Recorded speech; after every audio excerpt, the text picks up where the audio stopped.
boiled conscious parenting down to a couple of things, and it's really having those tools and strategies for those everyday parenting challenges and struggles. And we know that there is not a parent on this planet who has not had a parenting challenge or a parenting struggle. And so we like to make sure that parents have the tools for that. The other aspect of conscious parenting, and we'll talk a little bit about this tonight, is to take responsibility for our reactivity. Those things that our kids say and do that push our buttons. And so those two things in mind really help us be conscious parents. And so we're excited about the topic that you've chosen for tonight, which is the traps. And we're going to talk about some of the key traps that parents today are falling into. We know that the world is a very different place than it was when we were all growing up and generations before us. Just the technology alone has just made the playing field of parenting so much different, and parents are having new challenges, and as a result falling into a lot of the traps. So we hope by tonight making you aware of what some of these traps are, you won't fall into those traps. So we are excited about the topic this evening. And so we are going to, oh sure, yeah, so, well, I guess with that introduction, yes, on that personal note too, I do have a private practice in Northbrook, and I guess it's a good thing to know that I'm speaking, and Karen will be is as well, that we are parents ourselves. I have 3 children. I have a son who's a freshman in college, I have a daughter who is a junior in high school, and I have an 8th grade son as well. And I'm Karen, and I have 2 boys. They're both teenagers, and I have a practice in Chicago, and I do a lot of work as well with school systems.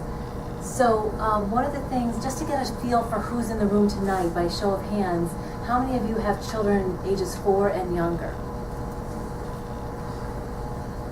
And how about children ages 5 and 6? 7 and 8? 9 and 10? 11, 12? And 13 and up? Okay, wonderful. We have a variety. It's okay, we're only one category, all of us.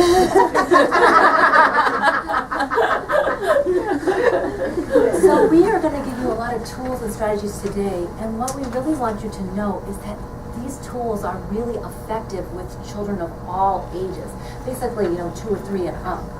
And I know that almost sounds odd because kids behave so much differently when they're at different ages, and their ability to verbalize what they need or show their anger just changes as they grow. But really, what's quite interesting and wonderful for us as parents is we don't have to learn a whole bunch of new tools and strategies. We actually just get to get very consistent with these tools and strategies. And so once you have them in their toolbox is very wonderful because you know what to do, and actually your children know what to expect. And so really the tools and strategies we're going to talk about, Lauren and I have been using with our kids and all the people we work with since our kids were like 2 and 4, and now they're teenagers. And we have found that our kids know, because we've been using it, we're so consistent that they know what to expect, and we get lots of pushback. So one of the ways we like to talk about parenting and parenting tools is we like to do some demonstrations and hope to have some fun. But what we want you to do is kind of visualize your child at their developmental age in this and how it would look and feel to them. And feel free to ask questions along the way. Just to let you know too, there's a handout, so we'll kind of follow along in that order, so some of the key things are there. And there's also a little raffle ticket because we are raffling. We have some of our parenting workshops on a DVD, so we're going to raffle a choice of those at the end. So, You said one thing that I was very like, and you said take responsibility for our Reactivity. and we will talk about that. Yes. In fact, we will see that right now. We're going to start with a typical kind of parenting moment. In this case, Lauren's going to be my 6-year-old. I'm going to be the mother. We're going to be in the store. So kind of take a look and watch to see what happens. I'm not sure if this first one will go so well. Okay, Lauren, we got to get a lot of food here. Got a big, long list.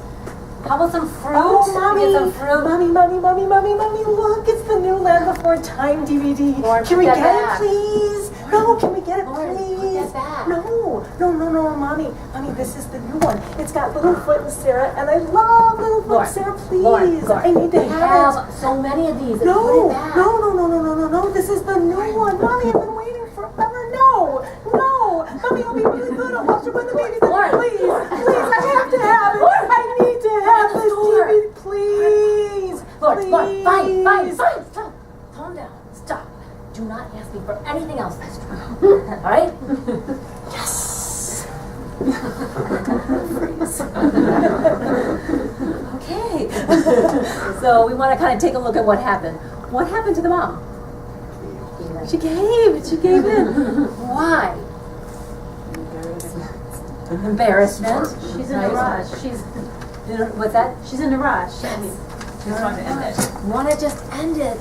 So when we're embarrassed, because anything in public is embarrassing, I know what's going to happen. She's getting louder. I'm starting to sweat, and I just want to get the grocery stuff bought and get home. And sometimes we think it's easier. You know what? It's $14.99. But when we give in and cave, what's the message to Lauren? That's the way to get what you want. That's harder what you works. push, the more you get. Yeah, right. So is it likely that she'll do this again? Is it likely she'll do it in the same shopping trip? Even though I told her not to. Yeah. And so we're always sending our kids messages. And so we really want to be aware of the messages that we're sending. And in this case, I let her know if she causes a ruckus, I'm going to cave in. And so how do you think the mom is now feeling about herself? Bad. Angry. How do you think she's feeling about Lauren? She resents her. I've got this brat. What is wrong with her? Every time I go to the store, she asks for something. Those kinds of feelings. So that does not do anything for our relationship as well. And the other thing is it wrong for Lauren to want a DVD? No. Kids want things. Actually, when we go into stores, we want things. So the feelings weren't wrong, but you can see kind of how I handled this. Leaves me sending the wrong message to her, leaves me feeling bad about myself, and bad about her. And that's going to impact our relationship. So we don't want to do this. And it really is the very first parenting trap. The first parenting trap is becoming reactive. So, but this happens to us, right? This mom's buttons got pushed, and our kids are constantly saying or doing things that push our buttons. So what are some things that your kids might say or do that push your buttons? Or maybe not your kids, but other people's kids. Ask the same question over and over and over again. Asking the same question over and over again. That can be very annoying. What else? Immediately fly off the handle the second they don't get what they want. Okay. So they get reactive too. Yeah. When they don't get what they want. Absolutely. And it usually, in my house with one child, is related to the end of time with technology. Okay. So like immediate tantrum. Okay. Absolutely. What else? Yeah. So much whining. Whining. Yes. Whining. Yes. A lot of parents feel that way. Yeah. What else? Being so distracted that they can't respond to a question. Okay. Which can feel like not listening, but it may be that they're not listening or that they're just so They're distracted. just really distracted. Really distracted. Really into Okay. everything. Okay. Yeah. Yeah, in the same category of being distracted, kind of not being able to motivate themselves to get through certain basic tasks that they do every day and would expect would be routine, like brushing your teeth, Okay. breaths, or just being kind of uncovered. Okay, so yeah, and that being focused and not doing those everyday things, then we find that we have to ask them over and over, and they're just not doing it, and they know they're supposed to. Absolutely, yes. What else? And sometimes being facetiously disrespectful to one another, like they think it's funny. Okay. Like teasing is, is part of it, but really like hurtful. Okay. Yeah. After being told over and over. Absolutely. I don't know what you're talking about, Ilana. Oh, sorry. Just respecting each other, like if I'm having a kid with their homework and then they're trying to, distract the kid from homework or not just go off. Okay, Yeah. so being disrespectful. Fair. What? It's not fair. Oh, it's just She's saying not it's fair. not fair. Yeah. She got it, he got it, Okay. why don't I get Yes. it? Okay, so these are great, and this list really could go on and on and on, probably, right? And there are some universal ones. I saw a lot of heads nodding for some things, and then we all have some unique things. It's really important for each of us as parents to know what pushes our buttons, right? So we really encourage you, even over the next few days, notice what your kids are saying or doing for you. And you're going to understand why it's so important to know what pushes your unique buttons, right? When our buttons get pushed, what are some things that we do? How do we react? Yell. And thank you for acknowledging that. You are not the I was first gonna stand up on my person. chair right now. Yes. We always say if there's a parent who says, I've never, ever yelled, I've never raised my voice, right? We say, really? So, yes, so yelling. What else? How else do we get reactive? What? Punish, for sure. Lecturing, absolutely. Threatening. Criticizing, right? I would say just being disrespectful back at them. Absolutely, being Yeah. disrespectful back, absolutely. We may get sarcastic, we may say some things that maybe under other circumstances we would never say, right? There's a lot of things, ways parents become reactive. All the things that you saw Karen do in this demonstration. When we get reactive, as Karen actually was asking before, how do we usually feel? We feel bad, really bad sometimes. We feel bad, we feel guilty, we may start to beat ourselves up, right? It feels bad for our kids, it feels bad for us. And here's the thing, does anybody wake up in the morning and say, today is a new day? When my child doesn't listen to me, I'm gonna start screaming at them, right? No, that's so silly, right? I'm going to start yelling. In fact, we probably say the opposite. Today, no matter what, under all circumstances, I am not going to lose my cool. I am not going to have this be a day like yesterday. Today is going to be better, right?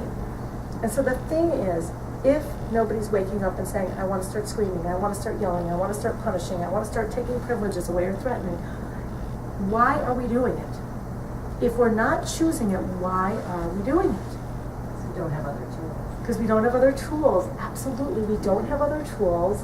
And also the reason is just, it's really a very human reason, right? As human beings, we've got a conscious mind and we've got a subconscious mind. And the conscious mind is only about 3 to 5%. And so our subconscious mind is the part of us, which is a huge part of us as human beings, that's reactive.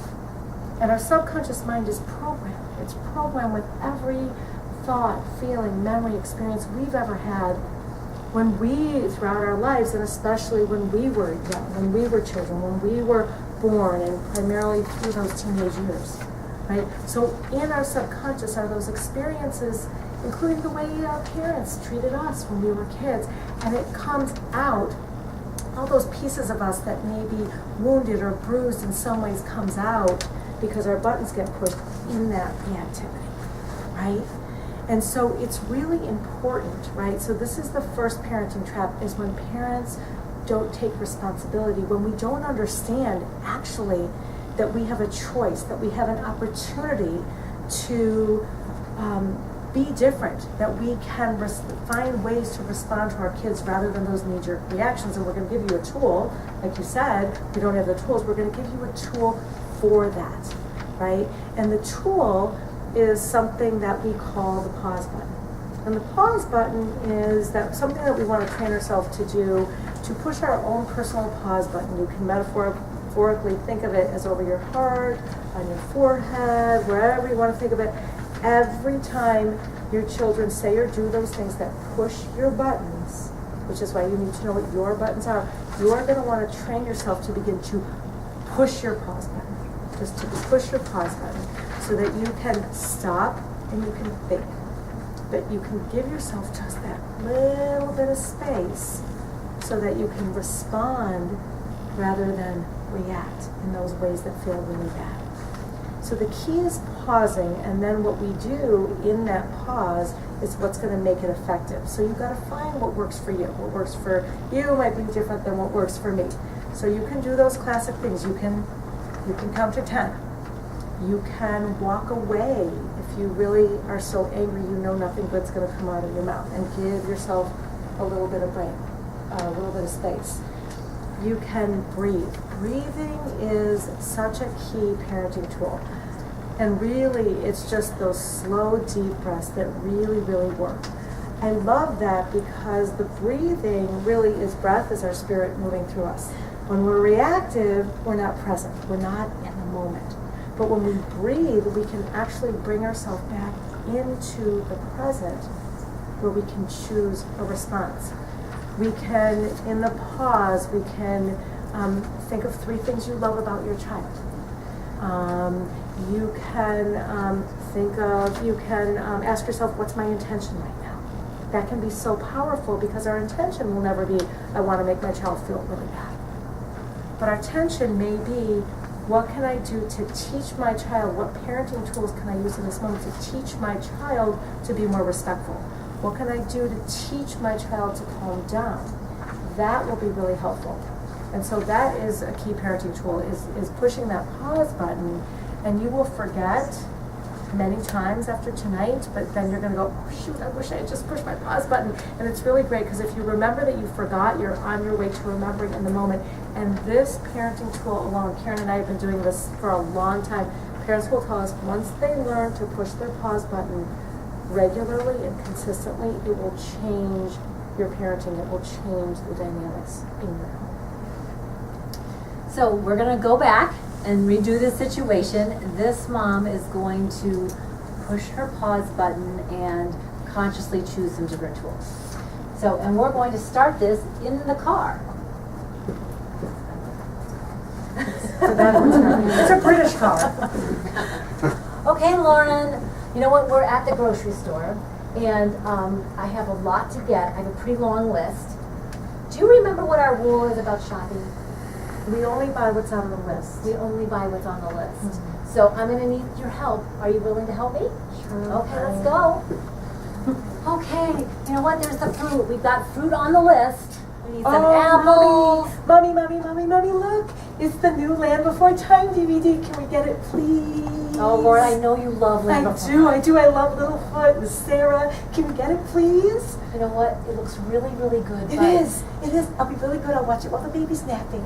Honey, do you remember our rule? Mom, no. Mom, I know I'm only supposed to get what's on the list, but Mommy, I really, really want it, please. It's really, really, really, really, really, really, really, really important to me. I know you want it. I do. It looks really good. It is good. But it's not on the list today. No. So you've got to put it back. No. I know it's hard. No. Go ahead, put it back. No. Mommy. Lauren, you know what? We need some oranges. Do you want to hold the bag or do you want to pick out the oranges? I don't hold the bag, but it's not fair. You never buy me anything. I'm freezing. Okay, so what did you notice? What did this mom do differently? So what are some Set of the expectations from the start. Set the expectations, you know, and I think sometimes, especially maybe when our children are little, we do those kinds of things, then we kind of forget, or we're rushing, or we've been to the grocery store a million times. But setting the expectations is actually amazing. It reminds our children what we're thinking about, what we expect of them, right? And what also is, it actually reminds us. You know, it reminds me that I know when we walk into the store, she is likely to ask for something because she always does, and it's kind of a human response. And so I remember too that I have a plan for this. So I'm not going to be caught off guard or kind of get reactive because I already know, I've already addressed this. I'm already thinking about that in the car. And it's really nice to do that before the temptation starts. So that's really helpful. What else did you notice? Yeah. Sorry, can I ask a question? So we still have pretty little kids. And so I'm not one of those people who's embarrassed in the store and my kids throw a tantrum. I just let them throw it. I'm really not gonna buy them the DVD. There's really nothing they can do to make me buy them the DVD. Does that stop? Like, do they learn that I'm gonna say no if I keep saying no, or are they just gonna keep throwing these tantrums till they're 12? When they're 16. Right. Yeah. No, if you're consistent, they're learning that you're not going to buy something in the store, right? When they're little, they still want it so badly, and so the way they're dealing with their disappointment is to cry and loudly, and have that temper tantrum. So part of it is, when we say no, we also need to know our children will be sad or disappointed. Sometimes they can get over that pretty quickly. Other times, depending on your child's temperament, it's kind of harder. And especially if something is beloved at the moment, right? So you're probably seeing a lot of their feelings coming out, and that's okay. Our kids are going to feel how they feel. She could have had a big, huge temper tantrum.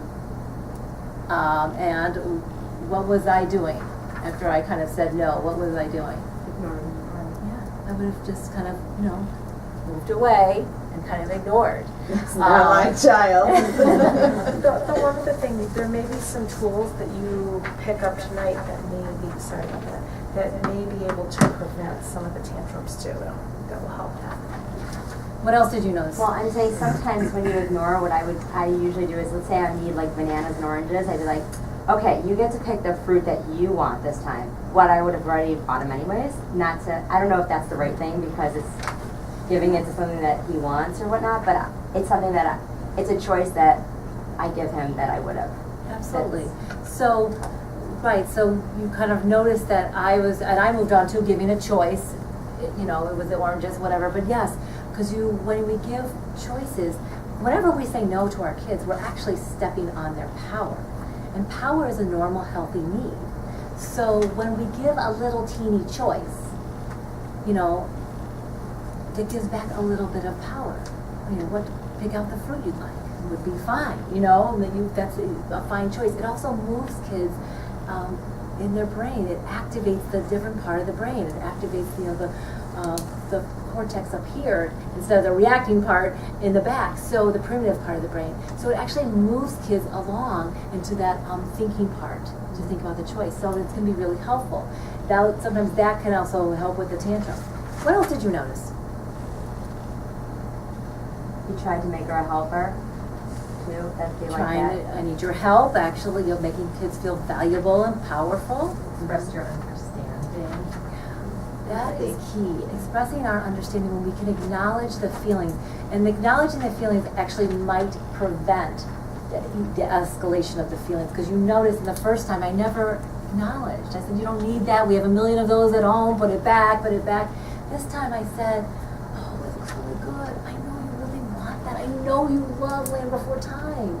So she did not have to work harder and louder for me to understand her. I already did. And that is amazing because really children want our love and understanding, our connection, more than they really want the DVD. They still want the DVD. I just have a question.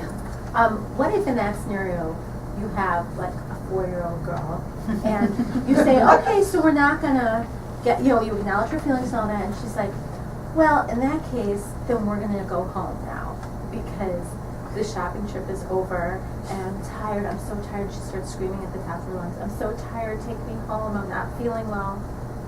Completely like, if you're not going to give me what I want, then She's going to cause a scene. she's going to cause a scene, but even if you're like, because I don't care either. So, I mean, you would do the same, I would do the same thing. I know you're really tired. I know you want to go home. Let's see how fast we can get our shopping done. And she may buy it, she may not, otherwise you're moving on. But you, under no circumstances, take her home. Like, I wouldn't, because that's just, I wouldn't. I want to get my shopping done. And I mean, the thing is, oftentimes kids will try to get what they want, and they'll do it in these very loud or unattractive ways, and we want to let our kids know we can handle that. When they don't get the reaction out of us, they'll stop doing that after a certain amount of time. But if they sometimes get that response from us, if we sometimes cave in, then they're gonna go for it. They're gonna try. Why not? But all of these tools really can help diffuse the emotion. When we empathize, the emotion doesn't escalate, it diffuses. Also, I don't know if you noticed, like the touch, she's 6, I would have been down like this. Because again, sometimes we parent from the other aisle, put it back, parent from the other room. It's amazing when we come close with that intention to understand and help her move along. That often that brings the cooperation. It doesn't feel threatening at all to the kids. It feels like we're joining them, and they are much more likely to be cooperative. So trying all those little strategies is really helpful to often prevent some of the misbehavior that we do see. Yeah. So I don't know how this for other people who are talking about tantrums. So in our house, it gets like the tantrum happens, and it's usually not even out in the store. It's usually at home. And it gets to a point where they're crying, they get there, and so I do some of these things. And so we get to a point where I know the tantrum's over because they say, hold me, like that's the end. Like I see they get there. Any ideas on how to shorten the time from the tantrum to like when it, like, I mean, like, it, like, they go through their whole thing, like sometimes there's a timeout, sometimes you need to take some moment for yourself, sometimes there's just yelling, sometimes I mean, any strategies on how to shorten the tantrum? How old? I would say this would be a 4.5-year-old and a 3-year-old. So, oftentimes when kids have a tantrum, they're like flooded by emotions. It has to move through them. Some people can recover quickly, some people don't. So what we have found though, the less attention you give, like, because even that look, when you look at them, that, add a few more minutes, you talk to them, add some more, you try to convince them not to have the hands or, forget, so you just leave them alone, let it flood, let it go through them, and it's wonderful because you already know the signal. When they're done, hold me, can I have a hug? It's perfect. And so we can't sometimes rush these kinds of things, but we want to trust that as they get older, and we'll be teaching, also as parents, we want to teach how to calm down, how to self-soothe. We don't teach in the middle of a tantrum, but we actually, I don't think we'll get into that tonight, but we have that on our DVDs. If you're the lucky winner, you can find out those strategies. But we also want to be proactively teaching our kids how to calm down. One question that I have is about siblings during tantrums, because I just find that then it feeds, or if I want to contain it just so that it doesn't spread to the other two, and then they're like, you're not being nice to him, or you're, or I want him upset about that too, and it just it gets everybody worked up. Yeah, it's really hard, and the answer, unfortunately, is not a quick, simple answer. We actually can teach an entire workshop on sibling issues. So, I think it will be really the short answer is what Karen just said. It's if there are at least 4 teaching themselves self-calming strategies, and we have a really effective one, because that's really the only thing to do. When kids are flooded, when human beings are flooded, there really are no other choices. They cannot hear us. We might be saying the exact perfect thing, but because their bodies are literally racing with cortisol and adrenaline, even if we're saying the perfect thing and we've pushed our pause button and we're calm and loving, it's wasted. They can't hear it. So in that moment, the real only thing is to calm down, and then when they're calm, do the teaching around the issues is the summary answer. There's a lot more specific. The what? My husband and I call it the point of no Yeah, return. it is. And we all, She hit the point of no, it just ignores. She's done. and that's literally the only good parenting choice in that moment. And then we do need to go back and deal with it. There's lots of ways to address whatever the discipline, issue that needed the discipline. It's not over just because they calm down. It's just then when they're calm, you can get to the discipline. Yeah. Okay, what about when you walk away, but they don't let you? This is a big issue, because I can go in my bathroom and lock the doors to both rooms, and they are banging. Okay, so it's horrifying. we'll get to that when we talk about limit setting, because that absolutely will happen. I think we should wait, and I think we should move on, and we will get to that in a moment, and so we'll come back to that. So we want to move into another trap, and the next trap is the trap of materialism. And this really is a huge trap in our world today. We are buying our kids a lot of things. You know, by the age of 5, one study said that we have already bought our kids over 250 toys and things and DVDs and, you know, video things and electronics and things like that, which is a lot of stuff. And we're buying our kids a lot more clothes, and often cases designer clothes, and we're not knocking if anybody buys our kids designer clothes. We're not judging that, but we're just saying that there's a trap in there. And there's a lot of kids then that begin to identify with their stuff or their designer things or their labels, and that's their identity begins to form around that. And it really is, you know, just a huge trap. We've seen in our own lives, Karen has certainly seen, because she works in a school, of kids wanting to make sure that everybody knows that they've got the real Ugg boots on the back of their shoes, not the Fug boots, the fake Ugg boots, the real Ugg boots, right? There's an identity that's there. And so we want to look at why are we buying our kids so much? Why are parents falling into this trap? And I think there's really a lot of reasons. First of all, there's just a lot of things to want today. Kids are inundated by commercials. They're seeing things all the time. And in fact, one great thing that you can do with your kids when they see those commercials and they see things like, as soon as they see the commercial, oh, mommy, can we get fill in the blank, right? So it's a way that you can actually use a moment to teach, you know, and to say, oh wow, I used to say this with my kids, and it was so effective. Looks like the people who made the commercial did a really good job of convincing you. You know, do you really think it's as fun as they say, or did they? And it gets them to kind of think critically about the messages that are coming at them. And when my son was really young, he saw a commercial and he goes, oh, they make it look so fun, but I bet it's cheap and it'll fall apart anyway. Or I bet, you know, it's not as fun as the commercial makers say. And so that's a great way to teach your kids, because they are being inundated by these messages. So that's one reason we buy things for our kids. Another reason we may buy things is that we feel responsible for our children's happiness. And we think that if they have the stuff, then we will make them happy. And we think it's our job to make our kids happy. Or perhaps when we search our hearts, maybe we've bought into the big societal lie that stuff equals happiness, right? And it really is a lie. Things don't make us happy. Things are good. It's good to have money, but it doesn't make you happy. And that's a trap. And so we need to be careful to monitor ourselves that we don't pass on that limiting belief to our kids. Sometimes we buy our kids things, as you saw in that first demonstration. It's just easier.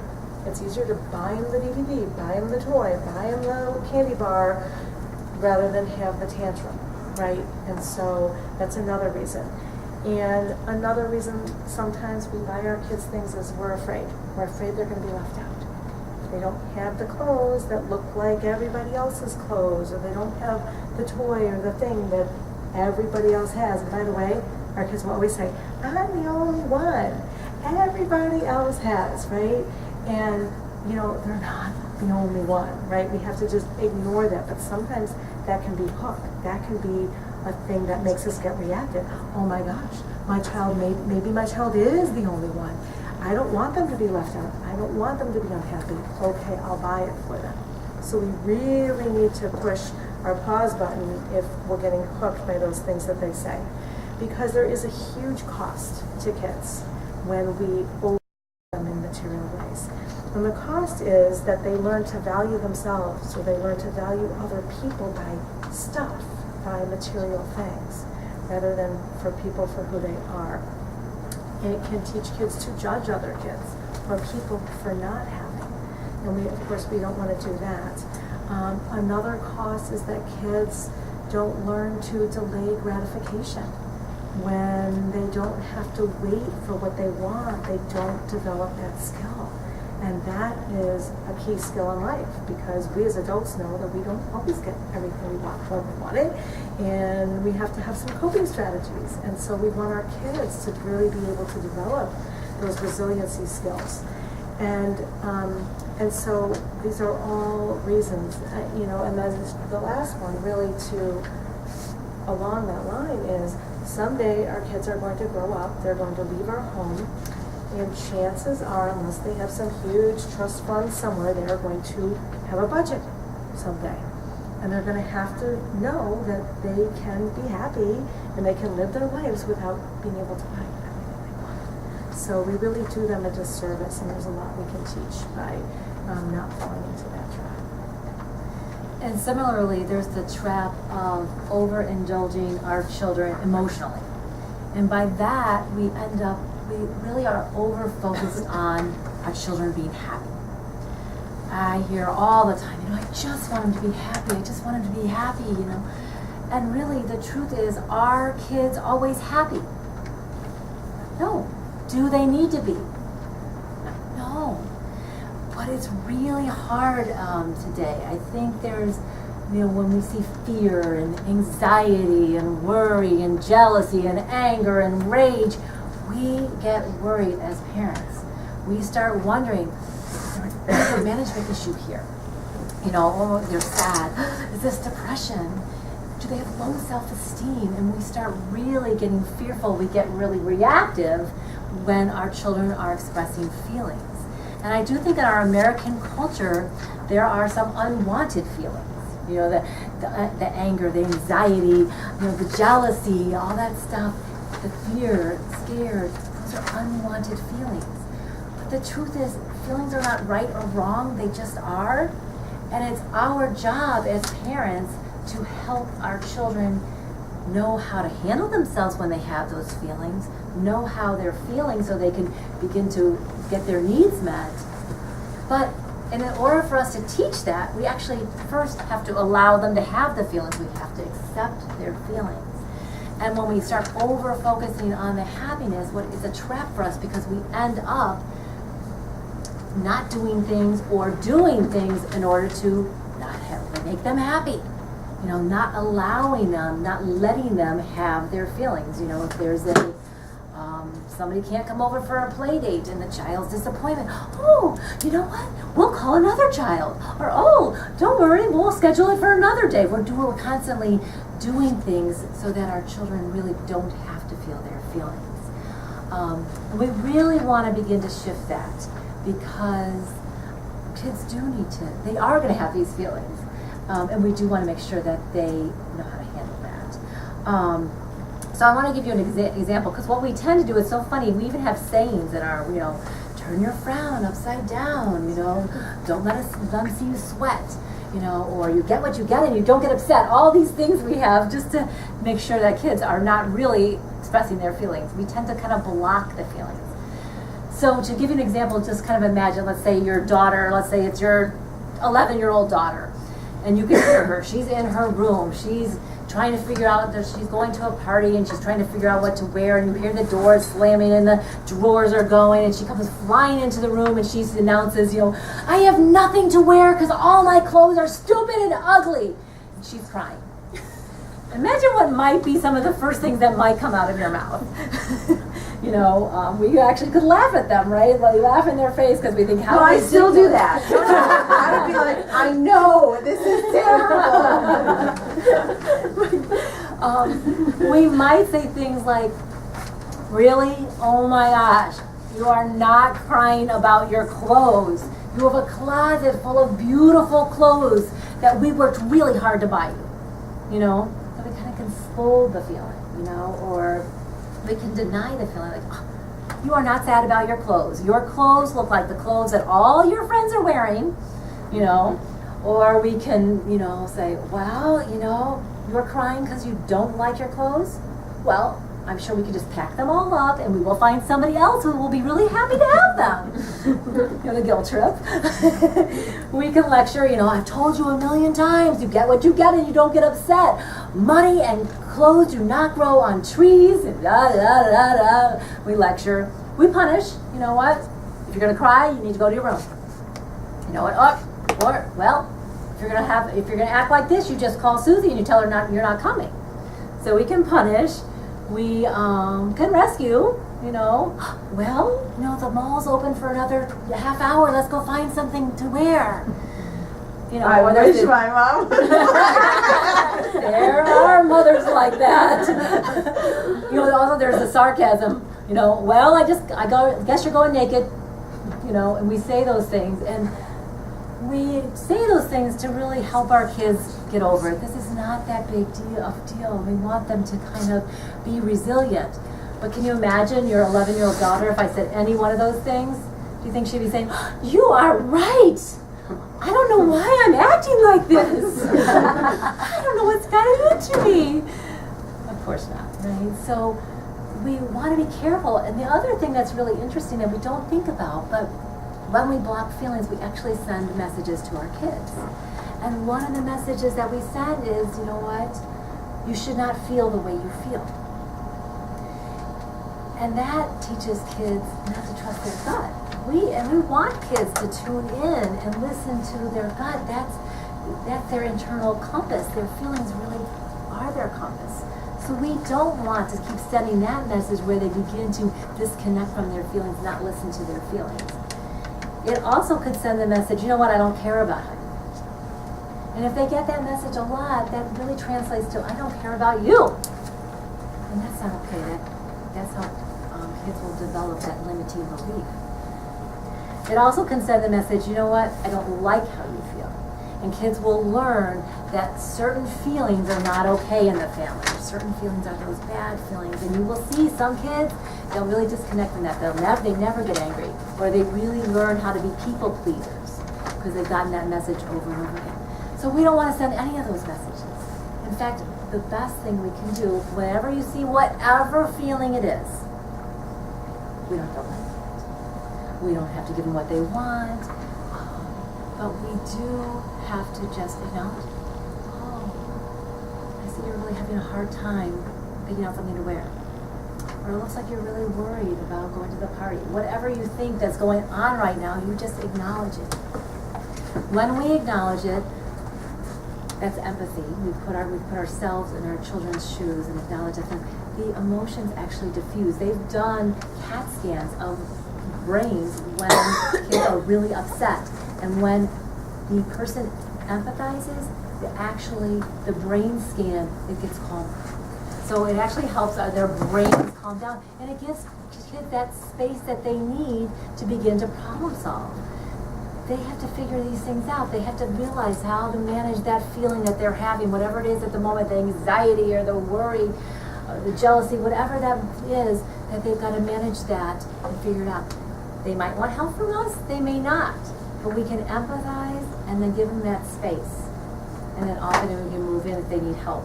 But that really, if we do that consistently, we are really helping our kids begin to manage their feelings. And that creates that resilience that we want inside. So really accepting feelings really helps us avoid falling in that trap. Because of course we want our kids to be happy. You know, it's hard for us when kids aren't happy.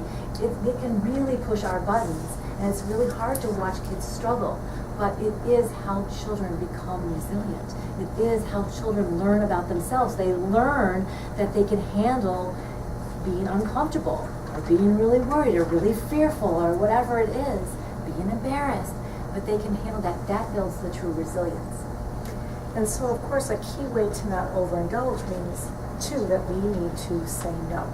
We need to set limits, right? And so setting limits is a key parenting tool. And one of the traps, so part of this trap of not overindulging emotionally is knowing how to set limits in a really effective way. Limits are important. Limits show your kids that you care. And so one of the things that we really need to do is set limits around our values. It's really important to get very clear about what parts of your life you want to set limits around. Think about those areas of your life, too, that you're having those same power struggles every single day, every single night. I can't get them in their pajamas. I can't do the bedtime routine, right? You want to think about, do I have clear rules about bedtime and when we get ready for bed? And then you want to make sure that you communicate what the rules are to your kids at a calm time. Never, ever, ever in the middle of a problem. Why? Because they're flooded, and what have we already learned? They can't hear you when they're flooded. So at a calm time, you can go back and explain a rule, or go back and revisit a rule. Right, so that means we've been having a lot of trouble at bedtime lately, and we need to go over what the rules are for bedtime. You know, whatever that is. That means at 7 o'clock, we clean up and we start getting ready. Whatever your rule is, it can be whatever you want, but you must communicate it to your child, right? Not the normal problem. When kids grow up in homes where the limits are not clear, they don't feel safe, they don't feel secure, and you will see more misbehavior. In homes where there are limits, and you don't need to have millions of them, but when the kids know the expectations, there's less misbehavior when the parents know how to set limits effectively. And I'm going to teach you exactly how to do that in a moment, right? And so, because we know kids, even when they know the rules, they're still going to push, they're still going to text, right? And so we have what we call the ABCD plan of limit setting. And you already know the A because Karen just talked about it. It's accepting the feeling. It's acknowledging the feeling, accepting the feeling. It is the empathy, right? Again, you're not going to give them what they want, but you can't understand it. You really need to communicate. You get it. This is key. A lot of times, even when parents learn the ABCD plan, they will forget the A, and if you forget the A, it will not work. Even if you do B, C, and D beautifully, without the empathy, it will not work. B, briefly state the rule. And remember, this is not new information. They already know the rule, right? C, offer a choice. If your kids are older than 4, right? If they're younger than 4, you offer a choice. If they're older than 4, you can offer a choice or ask them what an appropriate choice would be. So here's the thing about choices, because a lot of parents hear about choices today. And when we give choices, we need to give 2 and only 2 choices, right? Too many is just confusing. And the choices need to be 2 choices, and you are not invested in what they choose. You could care less which one they choose, right? And so, for instance, the choices could be, if you're asking them to pick up their toys, do you want to start with the blocks or the Legos? Who cares, right? They're picking up the toys. Do you want to pick them up now or in 1 minute? Assuming you can give them 1 minute, right? They'll always say 1 minute. That's fine. Give them a minute, right? So 2 choices that move them towards the action that you want them to take, and you don't care. What parents often do is they hear choices and they'll say, you know, you pick up your toys now or you're not getting dessert. That's not a choice, that's a threat, right? Or they'll say, you know what? If you pick up your toys, I'll take you for ice cream tomorrow. That is not a choice, that's a bribe. Right? So again, the choices are 2 choices that actually move them towards the action you want them to take. And then the D of the ABCD plan is once you've done the A, the B, and the C, you're done. You do nothing else. You don't want to repeat, right? What happens a lot is we tell our kids to do something and they don't do it, and we tell them again and they don't do it, and we tell them again and they don't do it, and then finally we scream and then they do it, right? What happens then is that we are actually teaching our kids that they don't have to do it until we start screaming at them, right? So we want to do this once, the A, the B, the C, and then we're done, right? So that's the ABCD plan. Now, the key is executing it in an effective way, because if we don't follow the guidelines, it will not work. If we do follow the guidelines, it will work, right? So we want to be calm. Calm is key. We need to push our pause button, right? We want to be brief. Too many words will dilute the message here. The only words out of our mouth are the A, then the B, and then the C, right? We want to be clear, right? And so, yeah, those are basically the guidelines. So what we want to do is, Sorry, you can finish the thought. I want to know, what if they don't do it? Like you said, you tell them and they don't do it, and you tell them they don't do it. So we have that a lot. Yes. So what if you do the ABCD, you're done, but they're not done? Okay. So if they don't do it, then there are lots of consequences, which unfortunately we're not going to, that's a whole workshop too, we're not going to get into that tonight. On our discipline DVD, disc 2, this 2-disc DVD gives 14 different non-punitive discipline options.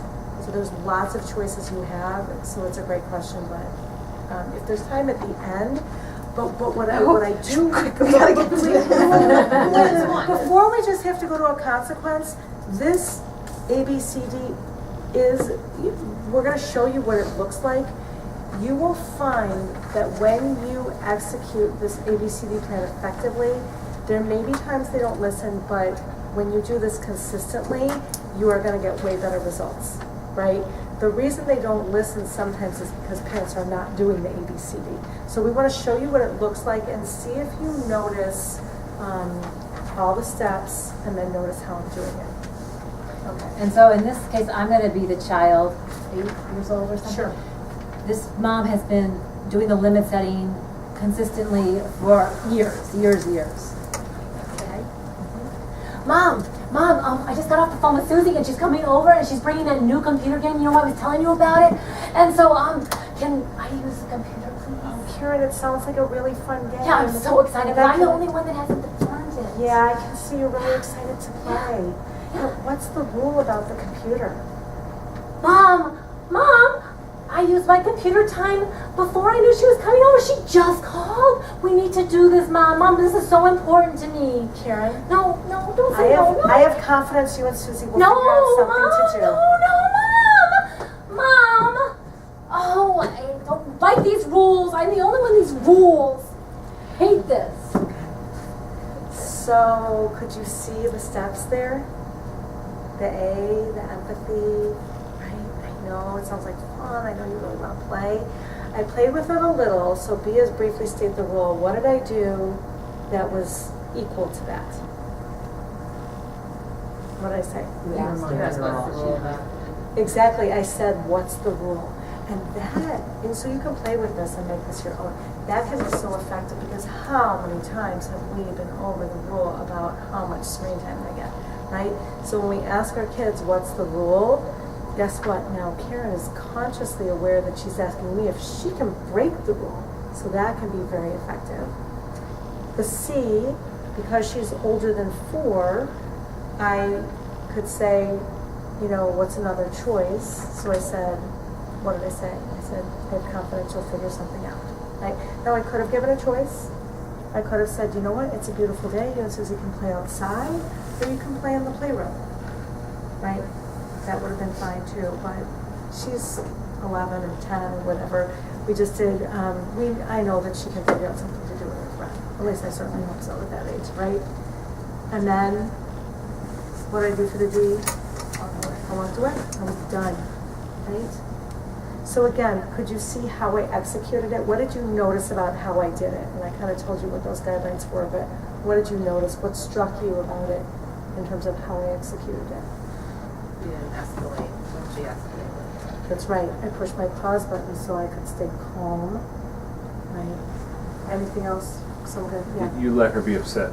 I let her be upset. Right. I did not let her have those feelings. Right. So absolutely, It's yeah. pretty What else? concise and fast. There wasn't a whole lot of chat. Some of us getting into. Yes, absolutely. Our kids will throw up all kinds of bait, and she did because of that reason. She's my friend. It's the only reason she's coming over. She won't want to play with me. And what did I do with that? I ignored it. It was concise and brief because the only words out of my mouth had to do with the A, then I moved on to the B, and then on to the C, and then I was done, right? Yeah. Could you do so there was a situation where the daughter wanted something. Could you do a situation where the parent wants the child to do something? Like bedtime, or clean up your toys, or get dressed in the morning? Which one do you want to do? We'll do it real quick. Any of those would be lovely, Okay, actually. how about getting dressed in the morning? Perfect, getting dressed in the morning. Okay, so Karen's the kid. Karen, you need to get dressed. No, I don't want to. I'm playing.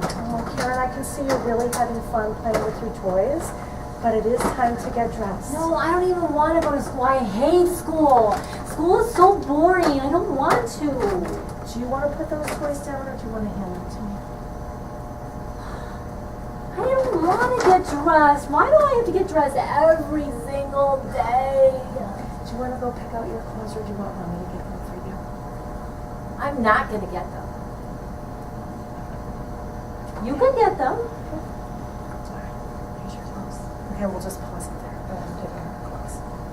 Okay, so I did a choice on a choice there because first, in order to get her, I mean, there was a lot of things I could have done. I could have just offered her the choice, do you want to get the clothes or me? But I felt the toys were an obstacle. I know she doesn't want to give them up. So I decided in that moment, the choice was I was going to get these toys out of her hands so that we could really move on. So you can play with that. And then another choice to move to the next thing. I think what happens next is, I don't like those clothes that you picked out.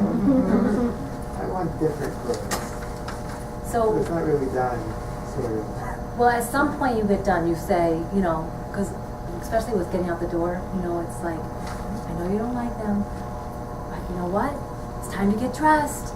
I'll meet you at breakfast. You know, and then you're out of there, right? Because you can't doing the dance. There wouldn't. Right. I would come back you're 15 gonna- minutes later well, and she you're would gonna have know dressed your- and you'd be up to here, even angrier. You're going to know your child at some point, and this is where all this kind of comes together, but at some point, you are leaving to go to school. Like if your child doesn't get dressed, at some point, without a lot of reminding and a lot of yelling and nagging, you are leaving. And now it's kind of going to be a bummer because they're leaving in their pajamas to go to school.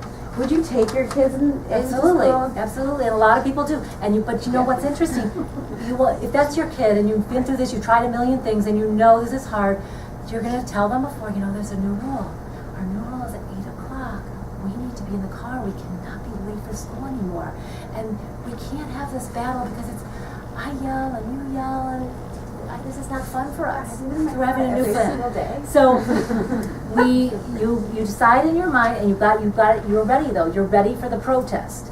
So you've got your bags are packed with extra clothes. And you're not gonna get mad. And you're gonna do this a couple times, and then it's 8 o'clock. We gotta go. You might have to pick them up. They're kicking now and screaming because they don't want to go. But it's 8 o'clock, and you're in the car. And boy, 9 times out of 10, they are getting dressed 2 minutes at the door. Yeah, and here's the thing. If your kids are not used to this because you're having the same power struggles over and over again, and they know that they can whine or they can beg or they can plead or they can whatever they do to get you to get their way or to get you to change your mind, then they're going to keep that up. When they know that you start doing the ABCD plan and you are consistent with this, they are going to learn that they can't beg and whine and plead and cajole to get you to change their mind. Because was I going to budge in any of these? No, I was not. I stood there and I was confident in my plan. The problem is we do waver and we get, oh my gosh, the train wreck is coming. I know the tantrum is coming, and we're like, should I, shouldn't I? And we doubt ourselves and we second guess ourselves because we don't have a plan to set the limits. When we have the plan, we know exactly what we're going to do. We're going to do the A, then we're going to do the B, then we're going to do the C, and then we are done, and we're going to be consistent about it. And when your kids know that you mean business, the pushback will subside. You have to give this a chance. It may get a little worse before it gets better, and if it does, you can pat yourself in the back because your kids notice that you're doing something different, right? This allows you to be in your power with this. And we, like Karen said earlier, we've been doing this with our kids since they were little, and kids will learn mom means business, dad means business, right? I mean, I got to the point once my son was about 10, and every time I did the A, then the B, then the C, then I was done. He was like 10, he was still little. I started to do, I don't know what he wanted, I don't remember, but I started to do my empathy, and he goes, Mom, he goes, you don't need to empathize, just yes or no. And because he knew that if I said no, it was going to be no. So this can shift things around. You've got to give it some time. I feel kind of guilty saying this, but I just go to D. Like, I use my first 3 kids because they're up, they're ready to go at 8. My 4-year-old's the hard one and the baby doesn't have a choice. So the 4-year-old sees that we're all in the car. We're all in the car. We're like, the key is in the ignition. He's still giving me a problem, and he will get dressed himself. Mm-hmm. And I feel bad because I don't really acknowledge his feelings. I just go straight to D, and now it's been wonderful. And I use like my older kids because they like want, you know, they got the routine going, and they just, if he's alone in this, then he doesn't tantrum. He just He's the only one who's gonna stay home. So you have a I really do it. plan, you have this plan, and he sees the plan, he knows the plan, so you don't even have to go through this stuff, because he already knows the plan, which is great.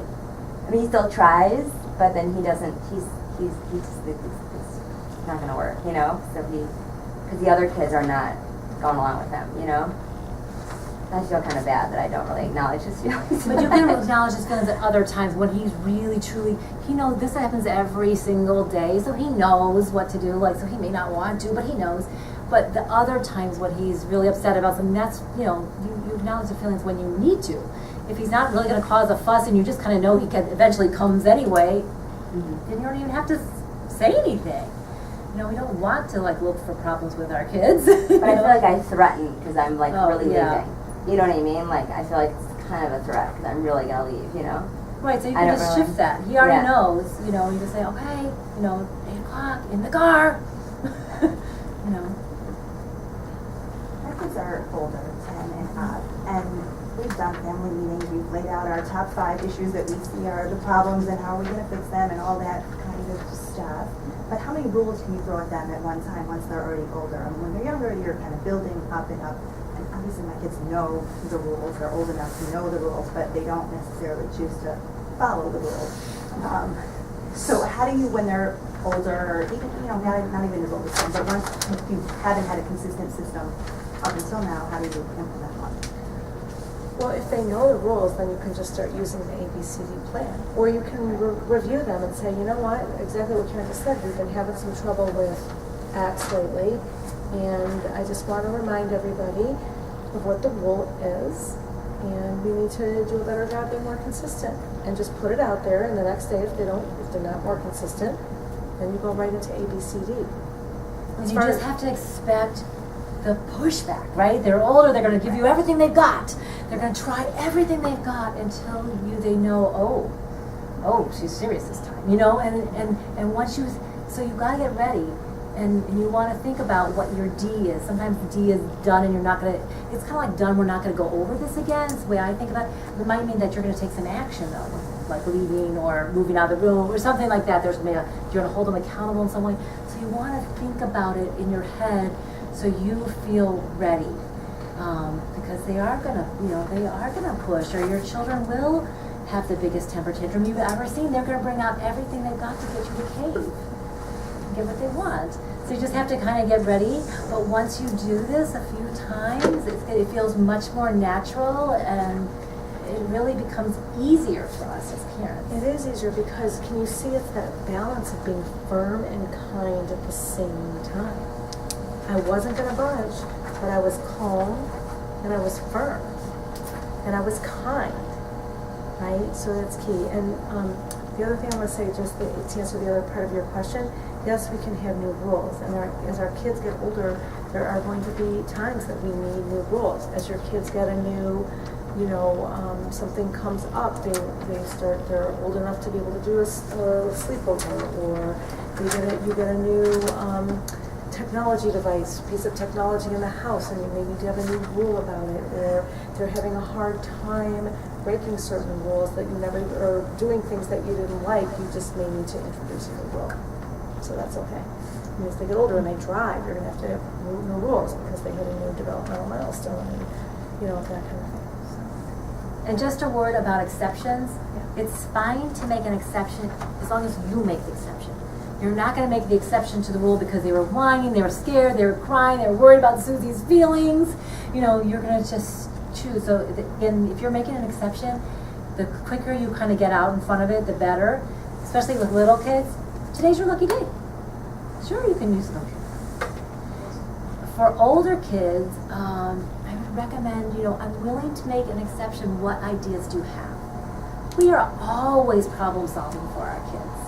And we really want to help them, give them that responsibility, help them be accountable. So they'll have all kinds of ideas. I'll borrow my time from tomorrow, or they'll have very elaborate plans. But when they make the plan, they make the agreement, they are so much more likely to follow it and hold themselves accountable than if we impose that on them. So it's actually wonderful. I recommend if you're first really starting this, don't make too many exceptions, especially with your teenagers. You know, you want to be really clear, and then you're going to empathize because it's going to be really hard for them to have this new rule in the house. I'm noticing the time, so we're going to have to move through to get through all the traps. So we'll do the next trap, which is overscheduling, which really is a trap. We notice it. We're living in a whirlwind pace. Kids are being rushed from one activity to the next activity to the next activity. And often parents are very stressed, especially when you have multiple kids, trying to keep up with the Joneses, you know, in terms of activities. And we really want to pay attention to this because it really is a trap, because the truth is, if we are stressed doing all these things and all these activities for our kids are going to be stressed too. So we really need to take a step back. We want to look at it for each child individually and for the family and the balance of the family as a whole, because living our lives being constantly stressed, there's a cost to that, and we really want to ask ourselves, is it worth it? Okay, yeah, I'm okay being stressed all the time because I want my kids to do all these things, or to make a different choice. So you do want to look at it. I think it's important to look at this to understand why we're doing it. Often we're doing it out of fear. We think everybody else is doing it. My kids won't be able to keep up with all the other kids if they don't have this lesson and that lesson. Or my kid won't be in a particular social group if they don't play on this team. And we get reactive, we get afraid. And so we really, again, we need to take that step back and we want to look at that to create the most balance for our family, because there is a cost to kids, and the kids are not having that downtime. They're not having the time to daydream and just soul search and to figure out who they are, to just pick the lint off the carpet if that's what they want to do. And they feel stressed. And so it is a huge cost.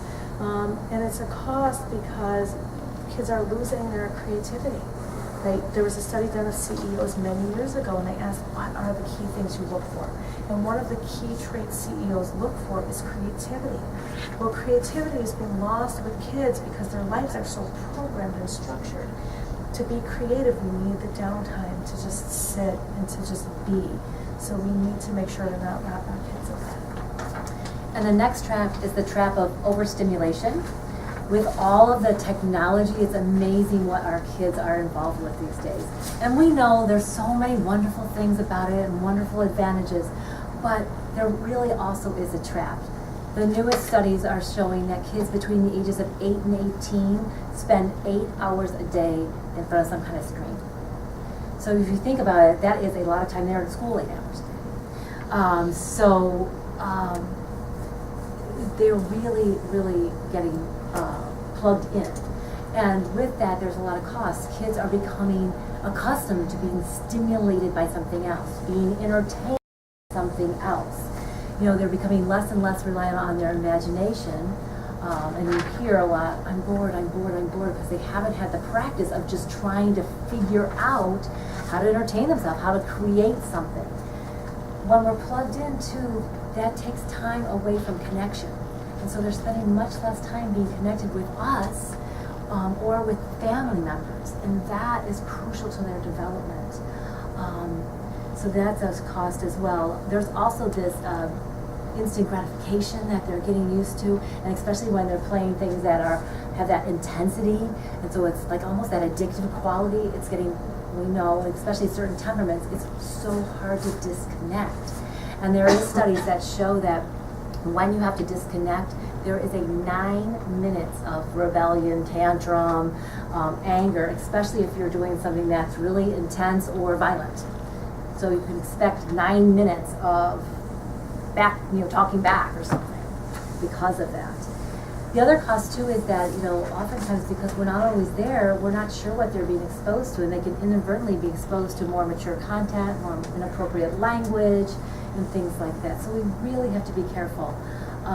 There's so many studies that are showing, some of the things that are associated, like, if they've got TVs or computers or iPads or whatever in their bedroom, there's a higher risk of obesity and aggression, and less academic performance. So there's lots of things going on.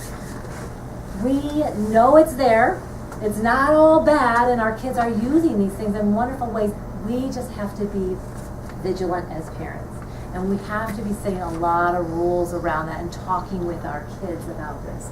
Even shows, a lot of times, even the kids' shows, they are showing, so they're watching a lot of TV, they're showing a lot of the problem, they're building up on the problem, the less like conflict and lean behavior, so they're watching exposed to all of that. They show the solution, the pro-social behavior, in the last 3 minutes. So it's really interesting. So what we want to do as parents to kind of avoid this trap, we want to be very aware of what's going on, and we want to really set a lot of rules and limits. It doesn't matter exactly what those limits are, and you're going to do that for your different ages of your kids and your temperaments of your kids. But they've shown that families that set limits, those kids will use 1/3 less screen time than families that do not set limits. You also want to be aware of where the computers and screens are located. We recommend them not being in their bedrooms, but to have them at least, in the common spaces, at least at night for those of you that have older kids. They're doing a lot of studies where the sleep is just being interrupted. Because they hear that, even if their phones are on silent. Also play dates. You want to really watch even a TV on in the background. They've done studies, the kids' attention is diverted. Even when they're playing with a friend, happily playing, they're looking at the screen. So you just want to be really careful about that. Really quickly, another trap is that we have become addicted to praise. We've become addicted to bribes and rewards, things like that. We want to pay attention to that. Parents often today are praising their kids for every little thing they're doing. Right? We're saying, good job this, you did such a good job doing that, thank you for this, thank you for that. And the problem is that what it's doing is it's teaching our kids to be pleasers. It's teaching them to be dependent on that external attention, rather than having an internal motivation for doing things that they're supposed to be doing anyway. And we're doing it because there's a myth of praise. We want our kids to feel good about themselves. We want them to have high self-esteem. And the myth is, if I tell my child how great and wonderful and awesome and special they are, then they will think that they are great and wonderful and awesome and special. And that is a myth. Nobody feels good about things just because somebody else tells them that they're doing something well. We feel good about things when we feel good about things, when we've accomplished something, when something has been hard for us, and we've tried and we've failed, and we've tried and we've failed, and we try again and we succeed. That makes us feel good, not just because mom and dad said, oh, good job, you hit the ball so well, right? And so it's a myth, and we really, really, really do want to pay attention to that, because there is a cost to kids. They are not going to be, every teacher as they get older, the teachers aren't going to praise every little thing that they do. When they get to high school, they are not going to get that praising feedback. And they are probably going to be in a job someday, and chances are their boss is not going to tell them that everything they're doing is wonderful all the time. Or they're going to be in a relationship or a partnership someday. And how many partnerships do you know where the partner is constantly telling their partner how great and wonderful and awesome and special they are all the time, right? And they're going to think something is wrong with them, something is wrong with their relationship because, my husband, my wife, my partner is not telling me I'm awesome all the time. Something must be wrong, right? So Okay, so if your kids do their chores, then you just say, I'm glad you finished your chores. Not thank you for doing your chores, you did them nicely. So it's a great question. So it's shifting from praise to encouragement.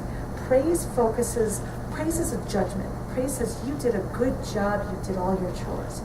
Encouragement helps them focus on the internal. So it says, it was so helpful that you got everything done. That makes them think, I did my job and I was helpful. That feels good. So it's building that responsibility. So it's a little bit of a tweak to help focus on the process rather than the product. Does that make sense? Can I have another example? Sure. Other examples, I have some here. So, can I ask a question? Yeah. Because I guess I'm trying to balance that with positive reinforcement of positive behaviors. Yes. So today my husband worked all day, my kid slept at 2 sports games in the grocery store and the library, and when we got home I said, I really appreciate that everybody was helpful, you guys did a really good job of schlepping around and doing this and that and the other, and I felt like I wanted to instead of the yelling that we had in the morning, say the afternoon was really good and you guys did a good job. Yeah. But So it's a great question. And first of all, what you said is fine, and you're wanting to acknowledge that and encourage the appropriate behavior is a great thing to do. If you end up praising, it's not the end of the world. It's just more helpful. Part of that was praise and part of it was encouragement. So it's just getting away from the praise, like saying it was so helpful, you know, that you guys did that. That could be enough, rather than you guys did such a good job getting along, right? So this is just asking you to just avoid the trap of overpraising and shift into more of an encouragement.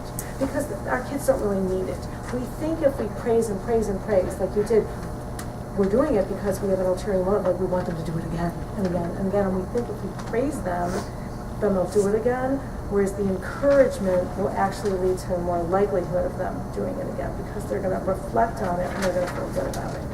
Does that make sense? Our last two traps really involve the whole concept of rescue. And while I say this, this is the bag if anyone wants to submit a slip for a raffle. You know, you've heard about the helicopter parent. And today's parents are really actually doing a lot of rescuing and a lot of over-involvement, way more involved than when we were all growing up. But the idea of the helicopter parent is that parent that's kind of hovering around, looking for the signs of distress and diving in and getting really involved and sometimes taking over the problem. And we know it's so challenging for parents today to watch their children struggle. And oftentimes there's two big, huge areas, like if your child is struggling socially at all, that can be just so hard for us. Or if they're struggling academically, again, it's so hard for us. And we are sometimes just so pulled to get involved and to be helpful. What we see though is parents jumping in, and you know, like parents are doing the academic work for kids, checking everything, making sure that they never go to school with one missed problem because they don't want them to have to go through that. They want them to get that good grade always, even on a homework assignment. So kids are missing out on the opportunities of making their own mistakes, checking their own work, figuring it out, especially when the stakes are low. Little kids, the stakes are low, and so this is when we want to let our kids make those mistakes. Figure it out. Go in. Maybe they'll turn in an incomplete assignment, a sloppy assignment, lots of things wrong. The teacher's going to handle that kind of stuff, right? And oh, maybe they'll come home and they'll be sad, or they'll be mad they had to miss something and redo it, whatever it is. It's okay. They can learn from the consequence of their actions. Or a child who's struggling with their social friendships and they're coming home with these crying and tears. Nobody talked to me. Nobody talked to me. Somebody said a mean word. You know, today's parents are on the phone, calling over to the other parent's mother, other child's mother too, and are calling the teacher. And that is what we just want to remember, although it's so hard to watch. We know, I mean, kids have these struggles. These are normal struggles. Kids can be cruel sometimes. You don't fit in all the time, and this is so challenging. But kids need help. They need our help to help them problem solve on their own. They don't need our help to just jump in and take over. Because when we do jump in and we get over involved, if we solve it for them, we're actually sending them the message that they can't handle this. That this is really challenging, that this is something's wrong, this is not normal. We don't want to send those messages. Instead, we really want to be able to empathize with the struggles our children are presenting us with, listening, getting their feelings, and empowering, like, wow, how did you handle that? That sounds really hard. Or, wow, it sounded like you didn't like what happened next. What other ideas do you have? And we want to be there to brainstorm with our kids. We want to be there to listen. We want to be there. Instead of us telling them how to do something, what ideas do you have? And of course, when they come up with all these awful ideas, well, I'm just going to punch him next time. Or I'm going to create my own club and exclude her. Whatever those things. We want to say, oh, well, that's an idea. What else? What else can we do? Or how it would play it out. Well, let's talk about those ideas. How will that play out for you? What do you think will happen next? We are there to help them. You know, these problems can be hard for them. We want them to bring them to us, and we want to just help them solve it. We can't solve some of these problems. we have to also be there to kind of ride the wave with them, those ups and those downs, and be able to say, yeah, I know it's hard sometimes. It's almost pushing that pause button and resisting the urge, or calling and getting more information. If there's a pure issue at school and you're wondering, oh my gosh, this sounds really bad, maybe I'm thinking about bullying, we want to get information on those before we take action. Because these are, our children need that guidance, and it is through that struggle and kind of figuring it out, and maybe they decide not to do anything, but they've got these options in their head, so they are empowered because they have those options. They'll be ready to implement those when they're ready. When they really can do it, or they need to do it, they have those options. They know they have choices. So we want to kind of really hold back, and it's really challenging, but that is how kids learn about their own self-esteem, their own competence. They learn how to figure things out or struggle through it and kind of figure out, oh, that didn't work so good. Oh, I got into more trouble that way. Oh, I got to fix it. But those are amazing lessons for kids, and it's really truly how they build that sense of self, sense of self-confidence, sense of resilience. So that's a big track. So these tools that we've offered tonight, they take time, they take practice, they take a while to get really good at, but it is worth the investment. So we really encourage you, maybe even take one tool a day or one tool a week even, and just give yourself the time to practice it, because you will notice that they do work. Just so you guys know, we do, and if you will be on our mailing list now. We do offer an amazing 4-week class, and we usually do it in Northbrook, and we also do it in Chicago. You guys are kind of in between those places.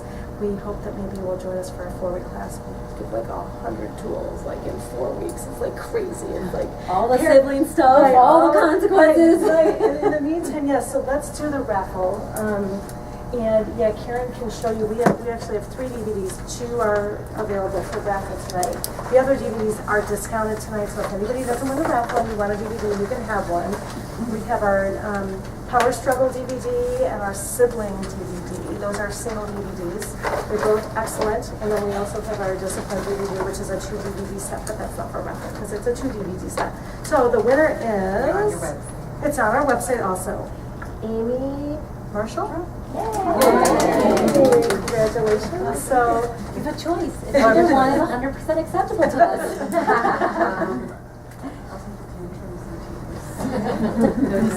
Yeah, exactly. Thank you. We want to thank you so much for having us, for inviting us, for finding us, welcoming us into your school. And we hope to see you guys again. And thank you so much. And if you do want a DVD, we'll be here for